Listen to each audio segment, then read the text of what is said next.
جلائی تھی مل کر جو شمع محبت، اسے خون دل سے رکھا ہم نے روشن۔ جو مدت سے دل میں فروزاں رہی ہے، اسے اب بجھانا کٹھن ہو رہا ہے۔ اچھا ہے یہ، اس میں دیکھیں جلائی تھی مل کر جو شمع محبت، اور اسے خون دل سے رکھا ہم نے روشن۔ اس میں پہلے تو ہم دیکھیں کہ مطلع میں ہم نے کہا کہ کیوں مٹانا ہے اسے، ٹھیک ہے، اس کا اشارہ موجود نہیں ہے۔ یہاں آپ دیکھیں گے تو ہلکا سا اشارہ اس کا موجود ہے کہ اسے اب بجھانا کٹھن ہو رہا ہے۔ کیوں بجھانا چاہتے ہیں، اس کا اشارہ اس میں ہلکا سا موجود ہے، اور اتنا ہلکا ہے کہ شاید اس طرف دھیان بھی نہ جائے کہ جہاں یہاں پہ آ رہا ہے کہ جلائی تھی مل کر جو شمع محبت، تو اس میں مل کر جلائی تھی، اس طرف ان لفظوں میں براہ راست یہ چیز نہیں ہے کہ ہم کیوں اب اسے بجھانا چاہتے ہیں، لیکن اس میں یہ اشارہ موجود ہے کہ ہم نے مل کر جلائی تھی، اب ہم یہاں پہ اکٹھے نہیں ہیں، تم جا چکے ہو، ٹھیک ہے۔ حالانکہ اس میں سیدھا کہیں بھی ذکر نہیں ہے کہ تم جا چکے ہو، بچھڑ چکے ہیں، یہ وہ، لیکن اتنا کہنے سے کہ ہم نے مل کر جو شمع محبت جلائی تھی، اسے میں نے خون دل سے روشن رکھا، اور اسے اب بجھانا مشکل ہو رہا ہے، ٹھیک ہے۔ تو یہاں پہ یہ موجود ہے کہ ہم نے مل کر جلائی تھی، اتنے لفظوں سے بھی سمجھنے والا سمجھ جاتا ہے کہ اب اسے بجھانے کی ضرورت کیوں پڑ رہی ہے کہ جسے انہوں نے مل کر جلایا تھا ایک ساتھی ان میں سے جا چکا ہے، ٹھیک ہے۔ تو یہ صرف میں نے وہ اس لیے عرض کر دی کہ مطلع میں میں نے یہ عرض کی تھی کہ یہاں پہ اشارہ ہونا چاہیے، تو اشارہ ایسا ہلکا بھی ہو سکتا ہے کہ بات ہم کوئی اور کر رہے ہیں، لیکن اس میں اس چیز کا حوالہ موجود ہوتا ہے کہ ہمیں اس عمل کی اب ضرورت کیوں پڑ رہی ہے، ٹھیک ہے۔ اب اگر ہم یہاں پہ دیکھیں اسے تو مل کر جلانے کی یہاں پہ وجہ نہیں بنتی ہے۔ اگر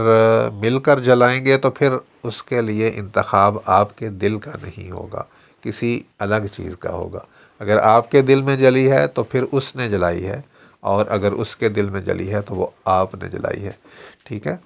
تو اگر مل کے جلائیں گے، مل کے صرف آپ کے دل میں شمع محبت جلے گی، یہ درست نہیں ہوگا، ٹھیک ہے۔ تو ہم کہہ سکتے ہیں جلائی تھی تم نے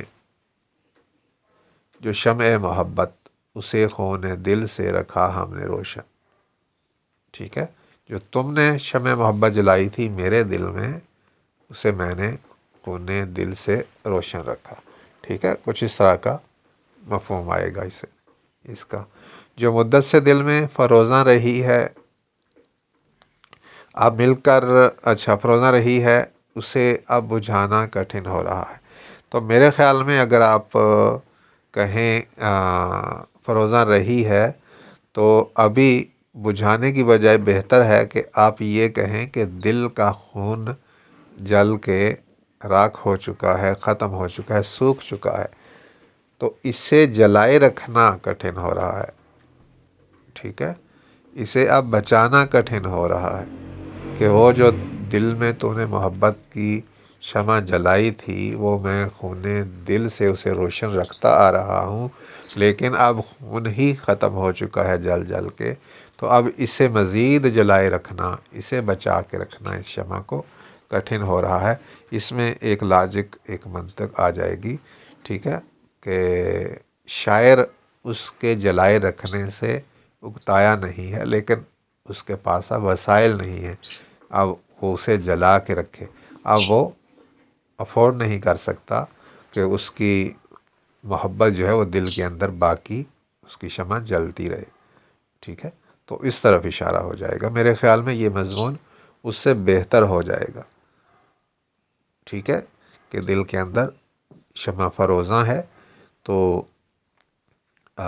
اسے بجھانے کی کوشش کی جا رہی ہے، شاعر اسے بجھانا چاہ رہا ہے لیکن بجھانا کٹھن ہے،